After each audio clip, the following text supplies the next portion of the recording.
So this next video is just going to be on solving equations, and we are going to solve for the general or infinite solutions only. So a couple notes that I want to make before we get started is the first one is you will be using identities.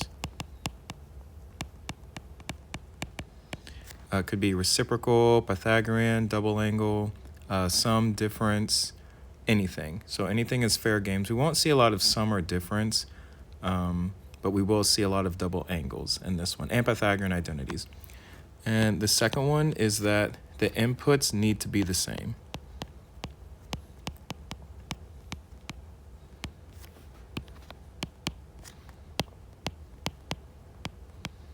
And when I say inputs, I mean, if we look at the first one, we have an input with 2x and then another input with just x.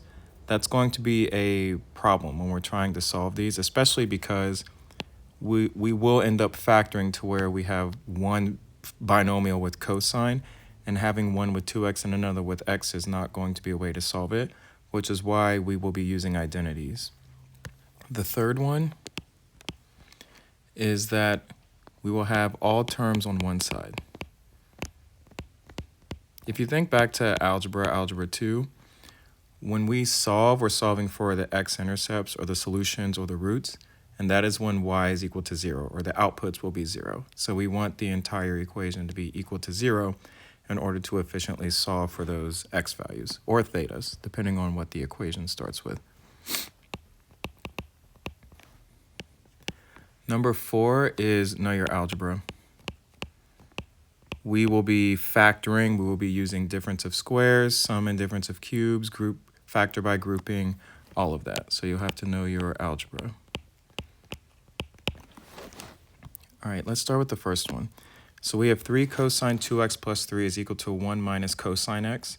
So in previous examples, we were told to use the calculator or not to use the calculator. Now this is where you have to use your knowledge of when we were using versus when we were not. If it's a standard angle or a coordinate on the unit circle, you are expected to provide the exact answer. And if it's not, that's when you can use a decimal approximation, which is why we have the calculator up. So the first thing that I'm going to look at is, well, I guess let's move everything to one side. Okay, let's do that first. So we'll have 3 cosine 2x plus 3. I'm going to subtract 1 from both sides and then add cosine to both sides. This way we have it equal to 0. I always told the students, if you don't know how to start, at least start with that. That way you're at least doing one step correct, and then from there see what you can do.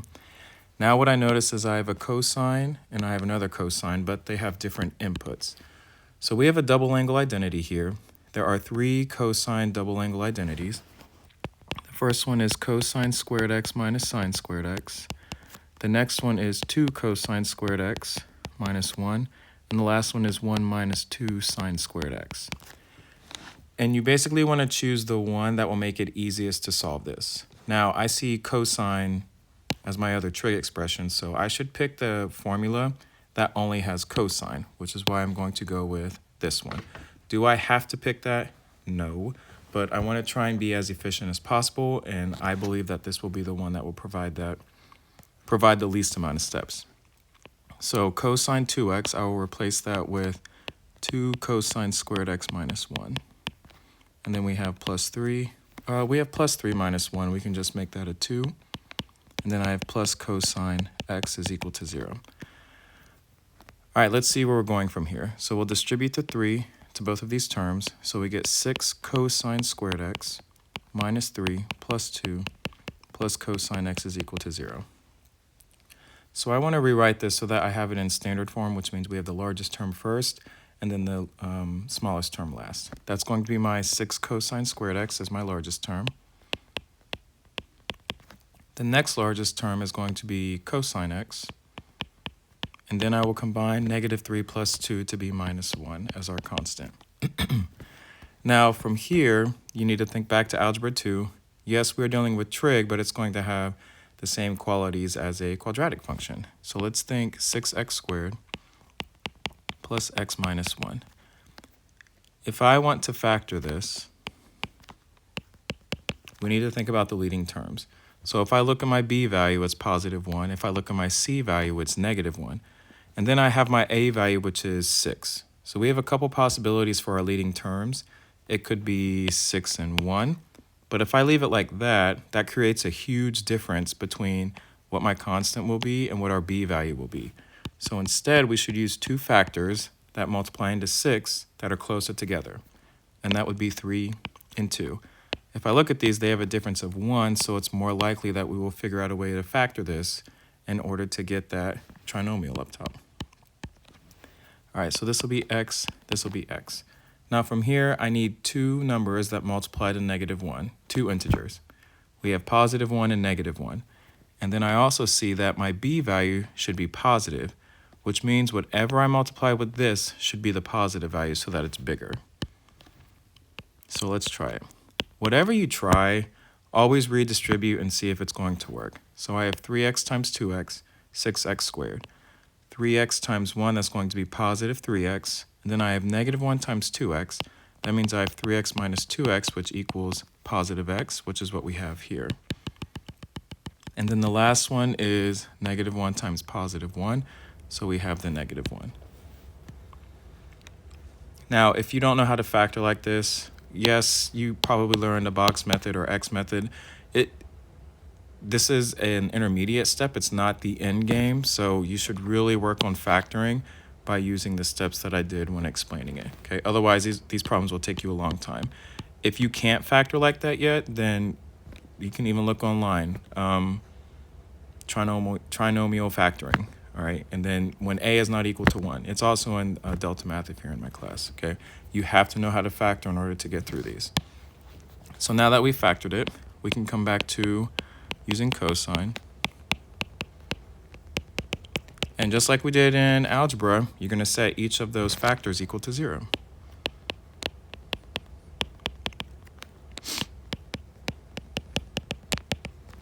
All right, let's look at the first one. So isolate the trig. So we'll have 3 cosine x is equal to 1. Cosine x is equal to 1/3. All right, so for this one, we will have to use the calculator because it is a non-standard coordinate on the unit circle. And if I think about it, even though it's not on the unit circle, it's when cosine is +1/3. So I know that's going to be in quadrants 1 and quadrant 4. So that means for this particular solution, I'm going to have x is equal to, my first angle is going to be here, which is going to be inverse cosine of 1/3. My second angle is going to be down here. And using this first angle, I can find what this angle is.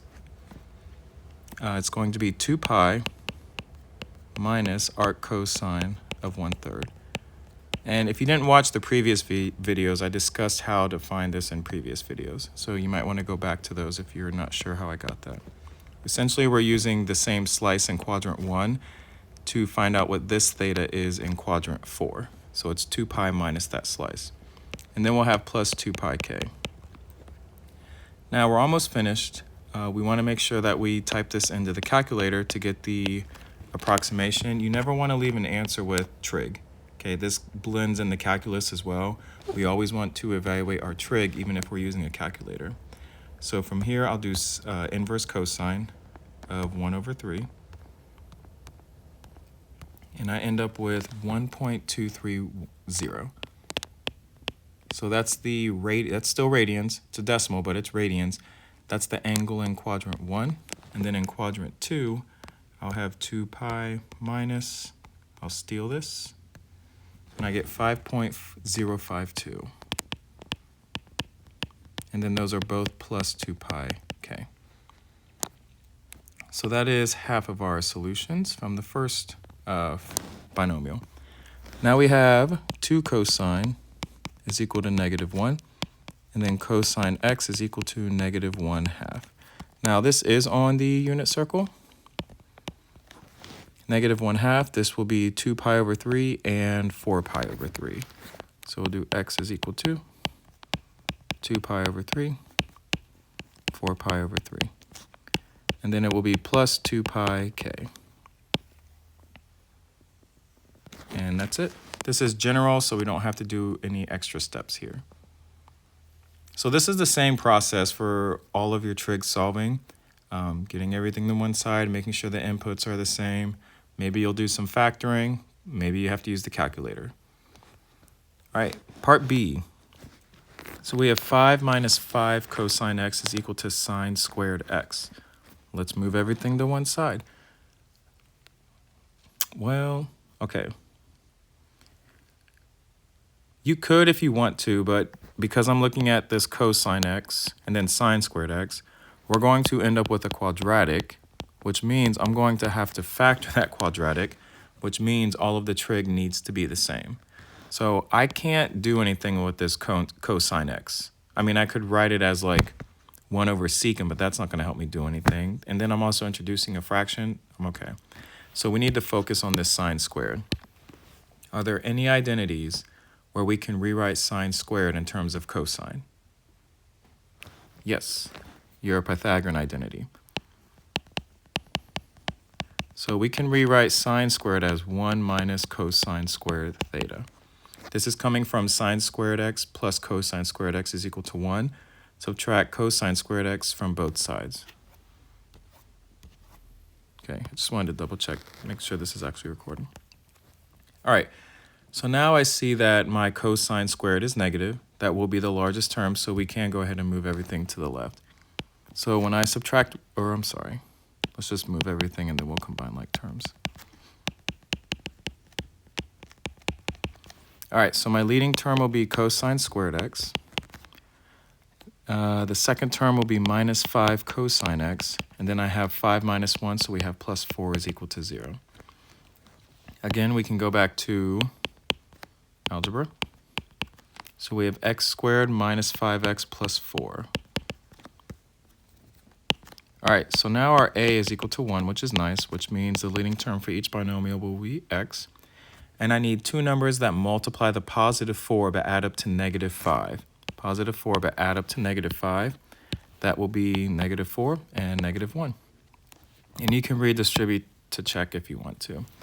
So coming back to trig, we have cosine x minus 4, and then cosine x minus 1 is equal to 0. Separate each of these. Let's start with cosine x minus 4 equals 0. Isolate the trig, we get cosine x is equal to 4. Now, if you think about it, cosine oscillates between positive 1 and negative 1. Therefore, this will have no solutions. It is out of range for cosine. So now let's try this one. Cosine x minus 1 is equal to 0. We'll have cosine x is equal to 1.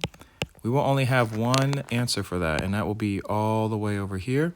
And that is when x is equal to 0. But it's general, so we'll do plus 2 pi k. Or you can just rewrite that as x equals 2 pi k. And that's part B. Again, if you look, they very similar steps.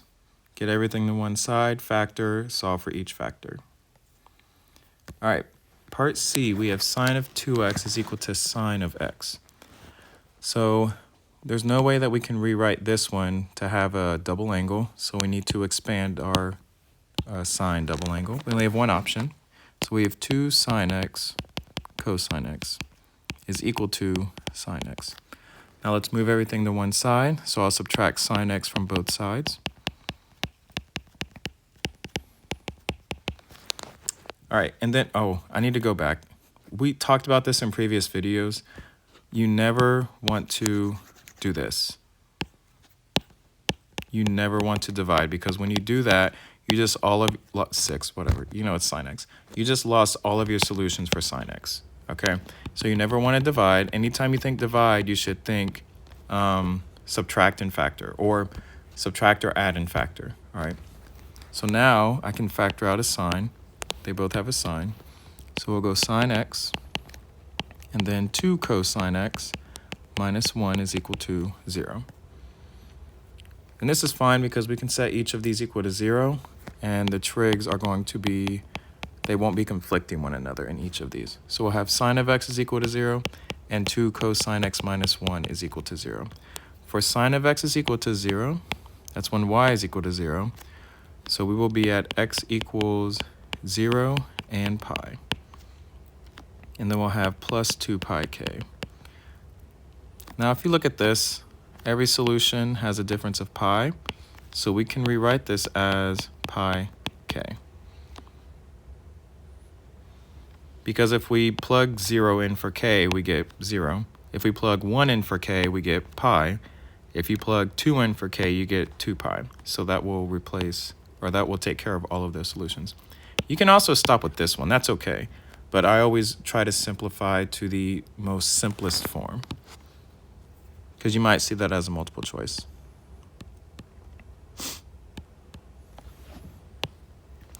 All right, now we're moving on to this one. So we have 2 cosine x is equal to 1. Cosine x is equal to 1/2.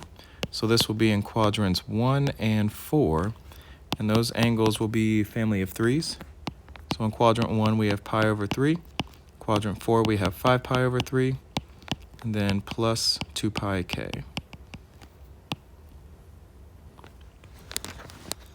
And again, we see getting everything to one side, and then we have 2 separate columns for each of the factors. All right, moving on to part D. Now we're seeing some reciprocals, which is fine. We have 4 cosecant squared x plus 10 equals negative 15 cotangent x. So this is similar to the one we just did. We have a quadratic. We're going to have to factor, so they all need to be the same trig expression. I can't change cotangent x, but I can use the Pythagorean identity to change cosecant squared x. So if we think back, again, I only have this one memorized. If you want to memorize all of them, you can. If I want to get to cosecant, I want to look at this 1, and I want 1 over sine. So I'm going to divide everything by sine squared x. Cosine squared x over sine squared is cotangent squared x. Sine squared over sine squared is 1, and then I have my cosecant squared x here. So if I want to rewrite cosecant as cotangent, I have cotangent squared x plus 1.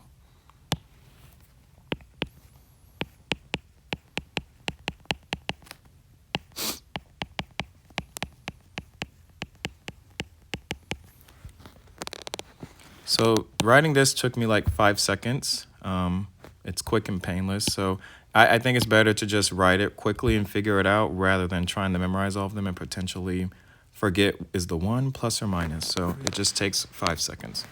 From here, we'll distribute the 4 and we'll combine like terms. And then I'll go ahead and add the 15 cotangent x to the right side.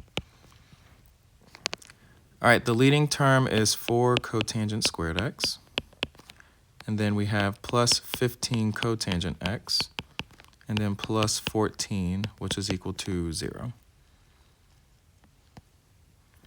All right, so going back to algebra, we have 4x squared plus 15x plus 14 is equal to squared. You don't have to go back to this, but it makes it a little bit easier to see what's going on. So I see that I have a 14, I have a 15. These are pretty large numbers, okay? So that means the first thing that I want to try is having the coefficient just be in the first one, okay? Because 14 and 15 are larger numbers. If they were like closer to like 5 or 3, I would separate and have 2x plus or minus a number times 2x plus or minus, but let's see what happens. And now I want 2 numbers that multiply into 14. Well, we have 14 and 1 and then 7 and 2. If I want that 15, if I put the 7 over here, that's going to give me a 28. That's way too large. All right, so I'm going to try putting the 2 over here and then the 7 right here, and let's see what happens. So we have 4x times x, that's 4x squared, and then 4x times 2, we get 8x. And then 7 times x, we get 7x, which gives me the 15x, and then 7 times 2 is 14. All right, so we're good. So if I come back to trig, I have 4 cotangent x plus 7 times cotangent x plus 2 is equal to 0. All right, set each of them equal to 0.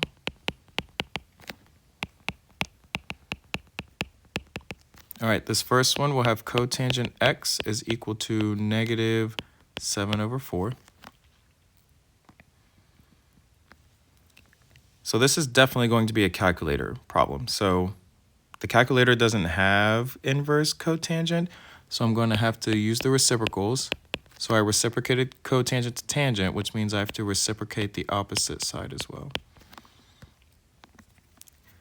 All right, so let's see. Tangent is negative in quadrants 2 and 4. And it looks like we'll have to do the same thing for the other factor, so let's just see what that looks like. Well, if cotangent x is equal to negative 2, again, we're going to have to use the calculator, which means we have to use the inverse, so I'm going to reciprocate both sides.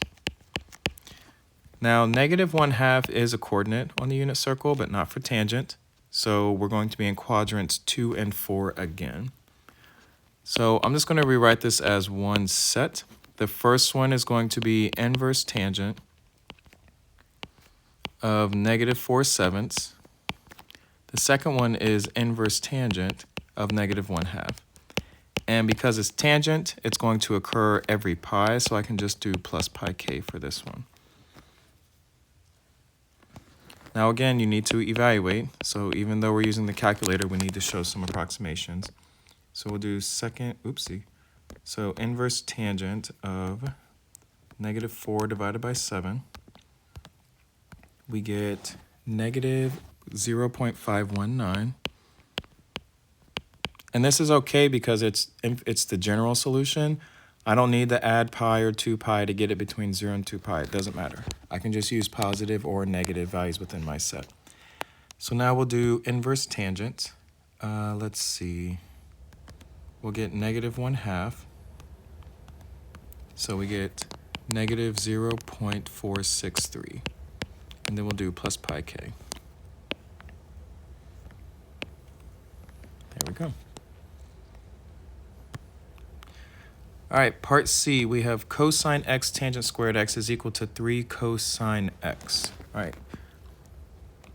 Well, tangent x or tangent squared x, there's no Pythagorean identity that will get it to cosine. I mean, we could go to secant, but then you're using a fraction or the reciprocal, which is not going to be helpful. So let's get everything to one side and see what we can do.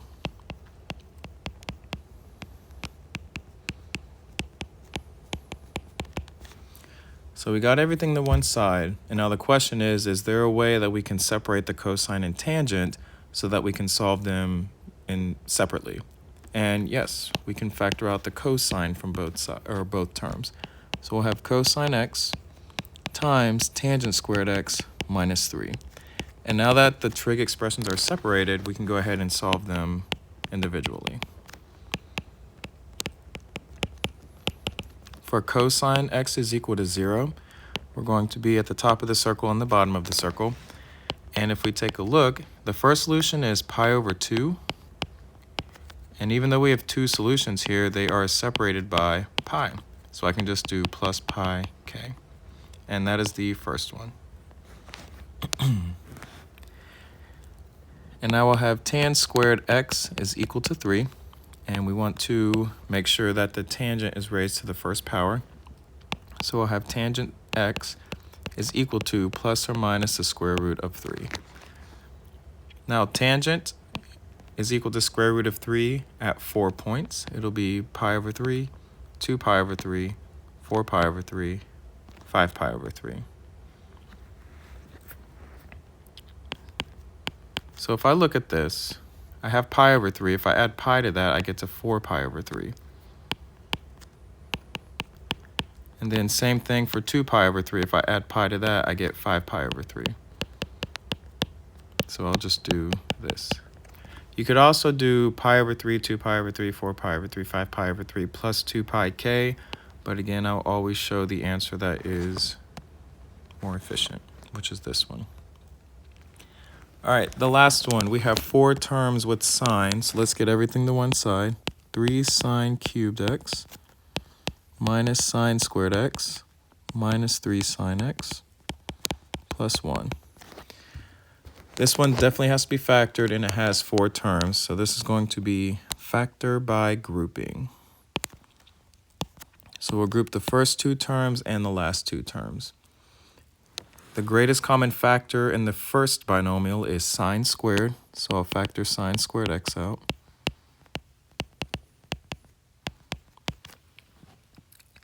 And I have my common binomial, which is 3 sine x minus 1. So I want to factor out a negative 1 from the second group. That way it's the same as that binomial, 3 sine x minus 1. Now I have 2 terms here. I have this term and I have this term. What's the greatest common factor? 3 sine x minus 1. So I'm going to go ahead and factor that out. And when I factor that common binomial out, I'm left with sine squared x minus 1. Now we can solve independently. So I have 3 sine x minus 1 is equal to 0. And then I have sine squared x minus 1 is equal to 0. Isolating the trig, I have 3 sine x is equal to 1. And then sine x is equal to 1/3. This will be a calculator problem. Sine x is positive in quadrant 1 and 2. So I'll have x is equal to, I have inverse sine of 1/3. And that will be the slice in quadrant 1. If I want the slice in quadrant 2, it's this angle here. I want all of this minus this tiny slice here. And that tiny slice is inverse sine of 1/3. So that means I can do pi minus inverse sine of 1/3 to get the angle for the pink. And then plus 2 pi k. So we do need to type this in the calculator. So inverse sine of 1/3, I get 0.339. And then we'll do pi, whoops, there it is. So we'll do pi minus inverse sine of 1/3, which is the angle in quadrant 2. So that's 2.801 plus 2 pi k. All right, and the last one, I have sine squared x is equal to 1. Take the square root of both sides. I have sine x is equal to plus or minus 1. Sine is equal to positive and negative 1 at the top and the bottom. Wait. Oh, that's incorrect. It's over here and over here because it's y. I did that incorrectly in my key. I'll have to fix that. All right, so that means this is 0, this is pi, which means to represent all of these, I could just do pi k. And that's the same as, I think I did that one before. Oh, no, this one was just 2 pi k, but it's because we didn't have this one. But because we have that one, it's just pi k now. All right, so all of these, the approach is the same every time. Factor it, or get everything to one side, factor it, and then solve each factor independently. All right, I hope this video helps, and we will do trig inequalities next.